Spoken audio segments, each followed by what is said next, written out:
Nasa 143 mga Pilipino ang binigyan ng pardon ng gobyerno ng United Arab Emirates o UAE.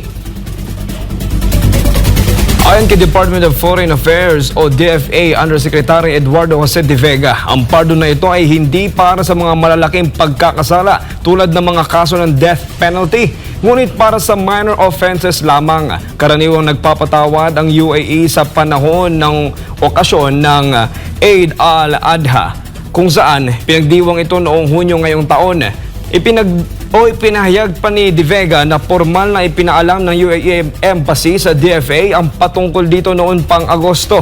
Binigyan din naman ng DFA official na pinahalagahan ng Pilipinas ang ganitong uri ng pagkilos ng mga kaibigan mula sa United Arab Emirates.